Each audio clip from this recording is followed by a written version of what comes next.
சதுரங்க பிரியர்கள் அனைவருக்கும் வணக்கம். ஸோ இன்றைக்கி நம்ம பார்க்க போகிற வீடியோவில் குளோபல் செஸ் லீக்கில் அர்ஜுன் எரிகேசிக்கும் பிரக்னானந்தாவுக்கும் நடந்த ஒரு ஆட்டத்தை வந்து நம்ம பார்க்க போகிறோம். ஸோ இந்த ஆட்டத்துக்குள்ளே போகிறதுக்கு முன்னாடி ஒரு ரெக்வஸ்ட் என்ன நம்ம நீங்கள் சப்ஸ்கிரைப் பண்ணாமல் வீடியோஸ்லாம் பார்த்துட்ருக்கீங்க அப்படின்னா சப்ஸ்கிரைப் பண்ணிட்டு பெல் பட்டன் ப்ரெஸ் பண்ணி வச்சுக்கோங்க. இப்போ இமீடியட்டாக அந்த கேமை வந்து பார்க்கலாம். இது ரொம்ப லென்த்தியான ஒரு ஆட்டம் அப்படிங்கிறதுனால கொஞ்சம் என்ன சொல்கிறது, வீடியோவும் லென்த்தாக வாய்ப்புகள் இருக்குது. பட் இருந்தாலும் நான் முடிஞ்ச அளவுக்கு வேகமாக வந்து டிக்டேட் பண்ண ட்ரை பண்ணுறேன்.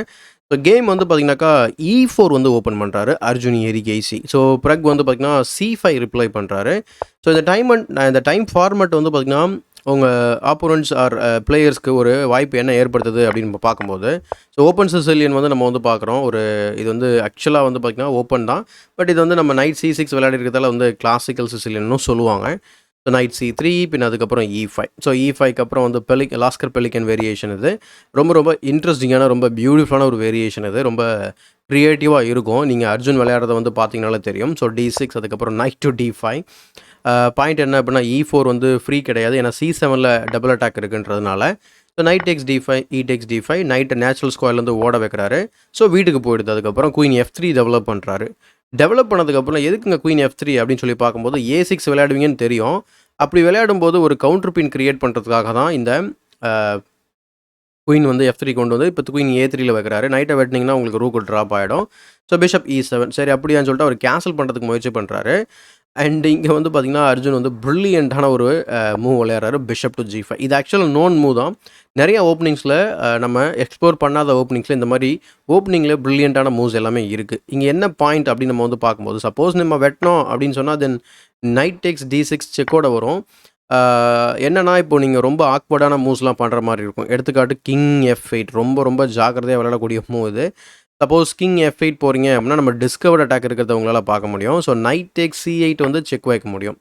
சரி ஓகேங்க, இப்போ நம்ம வந்து குயினை வின் பண்ணலாமே அப்படின்னு உங்களுக்கு தோணுச்சு அப்படின்னா நைட் டேக்ஸ் B7 கன்சிடர் பண்ணுவீங்க. பட் குயின் E7க்கு அப்புறம் நமக்கு அந்த பீஸ் சாக்ரிஃபைஸ் யூஸ்லெஸ் அப்படிங்கிறத உங்களால் வந்து ரியலைஸ் பண்ண முடியும். அந்த காரணத்தினால ஃபஸ்ட்டு அப்படிங்கிற மாதிரி ஃபஸ்ட்டு பீஸை வந்து ரெக்கவர் பண்ணுறோம். அது மட்டும் இல்லாமல் முக்கியமான விஷயம், இந்த ஸ்கொயரை வந்து கார்ட் பண்ணுறோம்.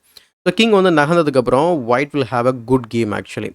பட் என்ன ஆச்சு அப்படின்னா கேமில் F6 வந்து விளையாடிட்டு அந்த பிஷப்க்கு ஒரு கொஷின் மார்க் போடுறாரு. பிஷப்னா பின்னாடி வந்தது D2க்கு. D2 வந்ததுக்கப்புறம் கேன்சல் பண்ணிடுறாரு பிரக். கேன்சல் பண்ணதுக்கப்புறம் பிஷப் டு B4, அந்த D6ல் தேர்ட் அட்டாக்கர் வர்றதை உங்களால் கவனிக்க முடியும். ஸோ குயின் டு D7 போட்டு அதை வந்து ஒரு நைட்டை வந்து கவுண்டர் அட்டாக் பண்ணுறாரு ஆக்சுவலாக. ஸோ நைட் வந்து பார்த்திங்கன்னா பின்னாடி வந்துடுது. ஸோ நைட் C3 என்னென்னா இந்த இடத்துல பின் இருக்கிறதுனால அவர் வெட்ட செய்யறதுக்கு வாய்ப்புகள் இருக்குது. ஏன்னா நீங்கள் வெட்டும்போது மேபி அவர் எக்ஸ்சேஞ்சை கொடுக்க கூட வாய்ப்புகள் இருக்குது. ஸோ அந்த காரணத்தினால ஒரு நைட் C3 கொண்டு வந்துடுறாரு. F5. ஸோ F5க்கு அப்புறம் night to A4. Night to A4 இந்த பொசிஷனில் ஆக்சுவலாக நீங்கள் வந்து கேன்சல் பண்ணிவிட்டு அட்டாக் வந்து கேரி அவுட் பண்ணலாம். ஸோ இந்த இடத்துல நைட் A4 ஜஸ்ட் ஒரு த்ரெட்டு கிரியேட் பண்ணுறாரு, ஃபோர்க் த்ரெட்டு. ஸோ அதை ஈஸியாக வந்து டிஃபெண்ட் பண்ணிடுறாரு. அப்புறம் பான் C4 விளையாடுறாரு. ஸோ நைட்டை மூவ் பண்ணதுனால சரி ஓகே நைட்டை தான் மூவ் பண்ணிட்டு நம்ம C பானை வந்து ரோல் பண்ணுவோம்னு சொல்லி C4 ஆடுறாரு. அதுக்கப்புறம் வந்து B5. B5க்கு அப்புறம் C takes B5, A takes B5, அதுக்கப்புறம் bishop takes B5, bishop D7. So queen வந்து பின்னில் இருக்கிறத உங்களால் கவனிக்க முடியும். ஆல் ஆஃப் அ சடன் வந்து பார்த்திங்கன்னா ஆக்சுவலாக அர்ஜுன் வந்து கொஞ்சம் பிரச்சனை இருக்க மாதிரி தெரியும். ஸோ இமீடியட்டாக அதுலேருந்து வெளியில் வர ட்ரை பண்ணுறாரு. குயின் B3, அதுக்கப்புறம் E4 கேன்சல் பண்ணதுக்கப்புறம் அந்த ஸ்கொயரில் புதுசாக க்ரியேட் பண்ண ஸ்கொயரில் நைட்டை வைக்கிறாரு பிரக்னானந்தா. ஸோ குயின் C2 வந்ததுக்கப்புறம் அவர் வந்து நைட்டை D3க்கே கொண்டு வந்துடுறாரு. அந்த ஸ்பேஸ் கெயின் பண்ணியிருக்கேன், என்கிட்ட நிறைய ஸ்பேஸ் இருக்குது, இப்போ இந்த நைட்டை என்ன பண்ண போகிறேன்னு சொல்லி கேட்குறாரு. சரி அப்படியா வச்சுக்கோ அப்படின்னு சொல்லிட்டு அவர் A3 வந்து விளையாடுறாரு. பிஷப் F6, அதுக்கப்புறம் ரூக்கை வந்து ஆக்டிவேட் பண்ணுறாரு. மேபி அந்த நைட்டை வெட்ட வாய்ப்புகள் இருக்குது. ஸோ பிஷப் E5 போகிறாரு. அதுக்கப்புறம் நைட் C3 வந்ததுக்கப்புறம் ஃபைனலாக வந்து அந்த பீஸை வெட்டி பானை டபுள் பண்ணுறாரு. லிட்ரலாக இந்த பொசிஷன் வந்து பார்த்திங்கன்னா பிளாக்குக்கு வந்து ரொம்ப கம்ஃபர்டபுளாகவும் ப்ளஸ் பெட்டராக இருக்கக்கூடிய ஒரு பொசிஷன் தான். ஏன்னா அர்ஜுனுக்கு நம்ம சொல்லிக்கிற அளவுக்கு பான் ஸ்ட்ரக்சர் கிடையாது. ஸோ எப்படி கேம் கண்டினியூ ஆகுதுன்னு பாருங்கள். Queen B3, rook A B8. இந்த பான் ஸ்ட்ரக்சர் அப்படின்னு நம்ம வந்து பேசும்போது முக்கியமான விஷயம் என்ன அப்படின்னா, அது வந்து என் கேமில் ரொம்ப அதிகமான ஒரு இன்ஃப்ளூயன்ஸை வந்து நமக்கு அது கொடுக்கும். ஸோ அதே போல் இந்த ஆட்டத்தில் அது எப்படி இன்ஃப்ளூயன்ஸ் பண்ணுது அப்படிங்கிறத பாருங்கள். B5. ஸோ ரிமூவிங் த டிஃபெண்டர் அப்படிங்கிற கான்செப்டில் அந்த பானை வந்து வின் பண்ணிடுறாரு ஆக்சுவலாக பிறகு. ஸோ ஒரு பான் டவுன் இப்போதைக்கு. அது வந்து பார்த்திங்கனாக்கா ஆக்சுவலாக வந்து கரெக்டாக தான் இருக்குதுன்னு நினைக்கிறேன். I'm confused. ஓகே 5 பாயிண்ட்ஸ் தான் இருக்குது.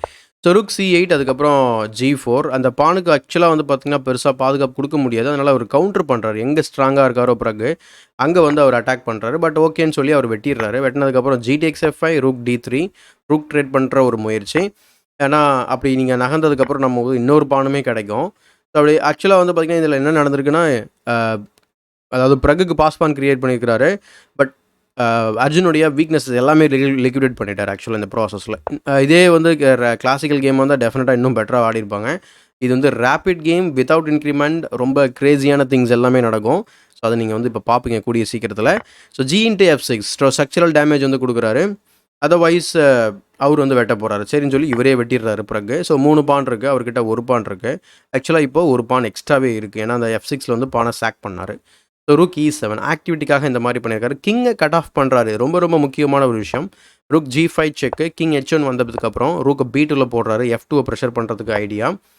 So rook A1 threatening check mat. So அதனால் கிங்குக்கு எஸ்கேப் ஸ்கொயர் கிரியேட் பண்ணுறாரு, ஆர் ரூக்கை வச்சு பிளாக் பண்ணுறதுக்கு முயற்சி பண்ணுறாரு. ஸோ கிங் H8க்கு அப்புறம் ரூக் A8 செக்கு. ரூக் G8 பிளாக் பண்ணதுக்கப்புறம் ஒரு பேர் ஆஃப் ரூக் எக்ஸ்சேஞ்ச் பண்ணிடுறாங்க. இப்போ நம்ம 40வது மூவ் வந்திருக்கோம். ஐ திங்க் இதுதான் வந்து சரியான நேரம்னு நினைக்கிறேன் நம்ம இந்த பொசிஷனை பற்றி கொஞ்சம் டீட்டெயிலாக பேசுகிறதுக்கு. டைம் சுச்சுவேஷன் அப்படின்னு நம்ம பார்க்கும்போது அர்ஜுன் எரிகேசிக்கு வந்து கிட்டத்தட்ட வந்து 5 நிமிஷத்துக்கு மேலே வந்து வச்சுருக்கிறாரு. ஆனால் பிரக்னனந்தாவுக்கு வந்து பார்த்திங்கன்னா டைம் சுச்சுவேஷன் கொஞ்சம் கம்மியாக இருக்குது. அதாவது 2 மினிட்ஸ் தான் இருக்குது அவரோட கிளாக்கில்.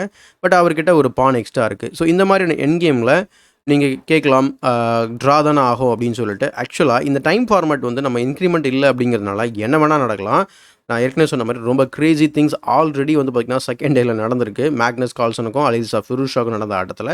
அதுபோல் இந்த ஆட்டத்தில் என்ன நடக்குதுன்னு பாருங்கள். King G2 pawn to D5, rook D7, rook to D2, king F3, rook D4, king E3, rook E4 check. அதாவது இந்த கேமை பொறுத்த வரைக்கும் நீங்கள் துல்லியமாக இங்கேருந்து நீங்கள் விளையாடினீங்க அப்படின்னா இது ட்ரா ஆகணும். ஓகேங்களா? ஏதாவது சின்ன மிஸ்டேக் பண்ணால் யார் வேணால் வின் பண்ணலாம் அப்படிங்கிறது தான். King D3, rook E5, king D4, rook F5, king E3, rook H5, அதுக்கப்புறம் F3. ஸோ F3க்கு அப்புறம் அவரோட ஐடியா என்ன அப்படின்னா, இங்கே நீங்கள் ஆக்சுவலாக இந்த இடத்துல பானை வெட்டலாமா அப்படின்னு கேட்டிங்கன்னா டெஃபினட்டாக வெட்டலாம். அப்போ ரூக் டெக்ஸ் D5 இருக்கும், அதனால் அவர் வெட்டலை. பிறகு கிங் F8 விளையாடுறாரு. கிங் F4, அதுக்கப்புறம் king E8, rook A7, king F8, அதுக்கப்புறம் rook D7, king E8. So பிறகுக்கு 34 செகண்ட் தான் இருக்குது. இந்த எக்கச்சக்கமான மூவ் வந்து பண்ண வேண்டியிருக்கு இன்னும். ஏன்னா இன்க்ரிமெண்ட் கிடையாதுன்றதுனால டைமில் நீங்கள் தோக்க வாய்ப்புகள் இருக்குது. ஆக்சுவலாக அப்புறம் மேபி அர்ஜுன் எரிகேசி வந்து அவரோட கிளாக்குக்கு அகேன்ஸ்டாக விளையாடிருக்க வாய்ப்புகள் இருக்குது. ரூக் டெக்ஸ் H2 விளையாடுறாரு. அதுக்கப்புறம் king F5, pawn to D4 advance பண்ணுறாரு. பாஸ் பான் எப்போவுமே வந்து புஷ் பண்ணணும் அப்படிங்கிறது ரொம்ப இம்பார்ட்டண்டான ஒரு பிரின்சிபல். கிங் டெக்ஸ் F6 விளையாடுனதுக்கப்புறம் அவர் D3யுமே விளையாடிடுறாரு. இந்த பொசிஷனை பொறுத்த வரைக்கும் உங்களுக்கு 2 ஆப்ஷன் தான் இருக்குது கேமை சரியான பாதையில் கொண்டு போகிறதுக்கு. ஒன்று ரூக் A3 விளையாடணும், அப்படி இல்லைன்னு சொன்னாக்கா ரூக் E7 செக்கு கொடுக்கணும். பட் அவர் என்ன செய்கிறாரு அப்படின்னு நம்ம வந்து பார்க்கும்போது பானை F4க்கு புஷ் பண்ணிடுறாரு. இதனால ப்ரக் ஆக்சுவலாக வந்து பார்த்திங்கன்னா கேமை வின் பண்ண போகிறாரு. அதுக்கு ப்ராப்பர் ஃபாலோ அப் வேணும். கண்டிப்பாக நீங்கள் ஃபஸ்ட் மூவ் கெஸ் பண்ணியிருப்பீங்க, பான் டு D2. இந்த பான் டு D2 வந்ததுக்கப்புறம் ரூக் A1 வந்து அந்த கார்ட் பண்ணுறாரு குயின் ஆக முடியாமல். பட் இங்கே நீங்கள் வீடியோ பாஸ் பண்ணுற ஒரு மொமெண்ட்டு, நீங்கள் இந்த பொசிஷனில் பிளாக் பீஸ் ஹேண்டில் பண்ணிங்க அப்படின்னா இந்த கேமை எப்படி வின் பண்ணுவீங்க அப்படிங்கிறத ட்ரை பண்ணி பாருங்கள். அவ்வளோ ஈஸி கிடையாது. பட் உங்களுக்கு ஒரு சின்ன ஒரு ரீமனூவரிங் பிளான் கிடச்சிச்சு அப்படின்னா உங்களால் ஈஸியாக வின் பண்ண முடியும். ஸோ எப்படின்னு சொல்லி பாருங்கள். நம்மளுடைய ட்ரௌசர் மெத்தட் உங்களுக்கு இங்கே ஹெல்ப் பண்ணணும். ஸோ டேனியல் நட்ராஸ்கி சொல்கிற ட்ரௌசர் மெத்தட். ஸோ ஏன்னா 2 பாஸ் பண்ண வச்சுருக்கீங்க அப்படிங்கிறதுனால அந்த வார்த்தையை நான் இங்கே பயன்படுத்துகிறேன். ஸோ ஒரு பாஸ் பண்ண இல்லைனாலும் இன்னொரு பாஸ் பண்ண நம்ம வந்து ப்ரொமோட் பண்ண முடியும். த மெயின் மூவ் அல்லது ரொம்ப simplest move to understand rook to E2. Idea என்ன அப்படின்னா ஜஸ்ட்டு ரூக் E1ல வச்சு நம்ம வந்து குயினை ப்ரொமோட் பண்ண பார்க்குறோம். அப்போ அவசியமாக நீங்கள் என்ன பண்ணணும், ரூக்கை D1க்கு கொண்டு வந்தே ஆகணும். என்ன காரணம் அப்படின்னா இப்போ நம்ம ரூக் E1 வைக்கும்போது ரூக் டெக்ஸ் D2 இருக்குது, அதனால் அது பாசிபிள் கிடையாது. இப்போது அவருடைய ரூக்கை நம்ம என்ன பண்ணிட்டோம், ஒரு டிஃபென்ஸ்க்கு வந்து நம்ம டைப் பண்ணி வச்சிட்டோம். அதுக்கப்புறம் நம்ம ரூக் G2 விளையாடலாம். ஐடியா என்ன அப்படின்னா செகண்ட் ஆப்ஷன் கிங்கை கட் ஆஃப் பண்ணிவிட்டு இப்போ ரூக்குமே நம்ம கிங்குக்கு செக்கு கொடுக்காது ஆக்சுவலாக. அதுதான் நம்மளுடைய பாயிண்ட்டு. அப்போது நம்ம என்ன பண்ண போகிறோம், we are free to move the H pawn. Say for example நீங்கள் வந்து பாஸ் பானுக்கு வழி விடுறீங்க அப்படின்னு நினச்சி கிங் E6 விளையாடிங்க அப்படின்னா தென் H5, H4 and it's over actually. இதுதான் நீங்கள் கண்டுபிடிக்கக்கூடிய ஒரு வேரியேஷன். கண்டிப்பாக செக் பண்ணியிருப்பீங்கன்னு நினைக்கிறேன். பட் அன்ஃபார்ச்சுனேட்லி இந்த கேம் ப்ரக் வந்து இதை மிஸ் பண்ணிடுறாரு. குறுகிய என்ன சொல்கிறது, கிளாக்கில் டைம் இல்லாத காரணத்தினால H5 வந்து விளையாடிருக்கலாம். ஸோ அவர் வந்து ரூக் E2 விளையாடிட்டு அந்த ஃபார்மெட் அதை பண்ணியிருந்தா ரொம்ப இன்ட்ரெஸ்டிங்காக இருந்திருக்கும் கேம். ரொம்ப சிம்பிளாக இருந்திருக்கும் கான்செப்டை. பட் அவர் H5 விளையாடுற இதுவுமே வின்னிங் மூவ் தான். பட் எப்படி வந்து இதை கன்வெர்ட் பண்ணுறாரா இல்லையான்னு பாருங்கள். King G5, H4, king G4, king E7, pawn to F5, king F6, king to F4. King to F4 விளையாடுனதுக்கப்புறம் இந்த இடத்துல அகெயின் வந்து பார்த்திங்கன்னா ரூக் F2 செக்கு முன்ன சொன்ன மாதிரி அதே மாதிரியான பிளான் தான். Rook F2 check, rook E2 வந்துட்டு நம்ம வந்து பிளாக் பண்ணிவிட்டு குயினை ப்ரொமோட் பண்ணுறது, அடுத்து ஹெச்பானை திரும்ப அட்வான்ஸ் பண்ணுறது. ஆனால் ரூக் G2ல வைக்கிறதுனால அது செக்கும் கிடையாது, ஒன்றும் இல்லை. அதனால அவர் வந்து பார்த்திங்கனாக்கா ரூக் A6 செக் அலோவ் பண்ணுறாரு. திரும்ப கிங் வந்து பின்னாடி போயிடுது. So rook A7 check. ஆக்சுவலாக இங்கே திரும்ப அர்ஜுனுக்கு வந்து ஒரே ஒரு மூவ் மட்டும்தான் இருக்குது. Rook to D6 is the only move to draw the game. So say for example இப்போ நீங்கள் வந்து ஹெச்பானை அட்வான்ஸ் பண்ணீங்க அப்படின்னு சொன்னால் தென் now king to F3 chasing the rook. அப்போ வந்து நீங்கள் இந்த இடத்துல வந்து பார்த்திங்கன்னா உங்களுக்கு தெரியும், உங்களுக்கு ரூக்கை வந்து சரியாக நம்ம வந்து செகண்ட் ரேங்கில் மெயின்டைன் பண்ண முடியாது. H2 போனீங்கன்னு சொன்னால் தென் கிங் டு G3 இப்படியே நம்மளை சேஸ் பண்ணிக்கிட்டே இருப்பாங்க. அப்போ சப்போஸ் நீங்கள் ரூக் G1ல வச்சிங்க அப்படின்னா ரூக் டெக்ஸ் D2. ஸோ இது வந்து கம்ப்ளீட்லி ட்ரான் பொசிஷன் தான் வந்து. ஆனால் ரூக் D6 கண்டுபிடிக்கணும். ஆனால் அர்ஜுன் வந்து ரூக் A7 செக் கொடுக்குறாரு. கிங் E8 போகிறதுனால இந்த வேரியேஷனை பொறுத்த வரைக்கும் திரும்ப ப்ரக் வின் பண்ண போகிறாரு. பட் திரும்பவும் சரியாக விளையாடணும். ரூக் A6 செக்கு. 15 செகண்ட் தான் இருக்குது. நீங்கள் வந்து மூவும் பண்ணணும், சரியாகவும் மூவ் பண்ணணும், கிளாக்கையும் ப்ரெஸ் பண்ணணும். இன்க்ரிமெண்ட் கிடையாது. எப்படி இருக்குது பார்த்தீங்களா? So king to D5. King to D5க்கு அப்புறம் ரூக் A8 விளையாடுறாரு. H3 அட்வான்ஸ் பண்ணுறாரு. இன்னமும் வின்னிங் கண்டினியூஷன் தான் இருக்கிறார் ஆக்சுவலாக. பிறகு ரூக் டு D8 செக் கொடுக்குறாரு. பட் இங்கே கடைசியாக ஒரே ஒரு நகர்வு நீங்கள் பண்ணால் உங்களால் வின்னிங் கண்டினியூஷன் பண்ண முடியும். அந்த மூவ் அப்படி என்ன அப்படின்னு பார்க்கும்போது கிங் டு C4. அன்ஃபார்ச்சுனேட்லி இந்த கேம் அகெயின் கிங் C6 விளையாடுறதுனால பிறகு வெற்றி வாய்ப்பை வந்து இழக்கிறாரு. கிங் C4 விளையாடிருந்தால் என்ன இருக்கும் அப்படின்னு கேட்டிங்கன்னா king F3, king C3, rook C8 check, அதுக்கப்புறம் king to D3, rook D8 check, king to C2. இந்த மாதிரி செக்காக கொடுத்ததுக்கப்புறம் ஒளிஞ்சிக்கலாம். நீங்கள் சப்போஸ் F6 அட்வான்ஸ் பண்ணுறீங்க அப்படின்னா ப்ரமோட் பண்ணுறதுக்கு ட்ரை பண்ணலாம். இப்போ நீங்கள் திரும்ப செக்கு கொடுக்கலாமேங்க அப்படின்னு நீங்கள் யோசனை பண்ணலாம். எக்ஸாம்பிள் செக்கை கன்சிடர் பண்ணுவோம். அதான் ரொம்ப லாஜிக்கலான மூவாக இருக்கும் நமக்கு நம்ம லெவலை பொறுத்த வரைக்கும். So king to F1. So king to F1க்கு இந்த இடத்துல நீங்கள் என்ன பண்ணுவீங்க? ரூக்கை வந்து D8ல் போட்டு பாதுகாப்பு கொடுத்தாங்க. ஏன்னா வந்து இப்போது கிங்குக்கு செக் கொடுக்க முடியாது, நம்ம வந்து ப்ரொமோஷன் பண்ண போகிறோம் இல்லையா? அப்படி பண்ணும்போது இப்போ நம்ம வந்து இதுதான் வந்து சரியான நேரம் H2 அட்வான்ஸ் பண்ணுறதுக்கு. இப்போது ட்ரௌசர்ன்றது கரெக்டாக உங்களுக்கு புரிஞ்சிருக்கும்னு நினைக்கிறேன். இது போனால் அது போகுது, அது போனால் இது வரப்போகுது இந்த மாதிரி. ஸோ வேறு வழியே கிடையாது, ரீசனபிள் பொசிஷன். பட் அதுக்கு கிங் C4 வந்து அவர் ஆடி இருக்கணும். ஆனால் வந்து இங்கே பிறகு கிங் வந்து C6 விளையாடினால கிங் F3 மூலயமா ரூக் அட்டாக் பண்ணுறதுனால என்னென்னா பிரச்சனை, உங்களுக்கு பான் ப்ரொமோட் பண்ண முடியாது. இந்த பானுக்கு பாதுகாப்பு ரூக் இருக்குது. பான் அட்வான்ஸ் பண்ணிங்கன்னா ரூக்கு ட்ராப் ஆகிடும். இதுதான் அந்த வேல்யூபிளான டெம்போ. ஸோ அதனால் ரூக்கை அட்டாக் பண்ண ட்ரை பண்ணுறாரு. ரூக் D4 வராரு. Rook G5. டைம் ரொம்ப ஸ்க்ராம்பிள் ஆனதுனால இந்த ஒரு முடிவுக்கு வராருன்னு நினைக்கிறேன். ஏன்னா கேமை தோக்கக்கூடாது அப்படின்றதுனால. ஸோ இந்த மாதிரி சிம்பிளிஃபை பண்ணி கேமை வந்து பார்த்திங்கனாக்கா ட்ரா பண்ணிடுறாரு. ஆக்சுவலாக கிங் டேக்ஸ் H3க்கு அப்புறம் ட்ரா ஆக்சுவலாக 6 செகண்ட் வந்து கிளாக்கில் இருக்குது. இது ரொம்ப டஃப்பான பொசிஷன் வச்சுக்கோங்களேன். ரொம்ப கஷ்டம் தான் இது கேமை கன்வெர்ட் பண்ணுறது. பட் டெஃபினட்டாக இது இன்க்ரிமெண்ட் இருந்தால் வேறு மாதிரி போயிருந்துருக்கலாம்.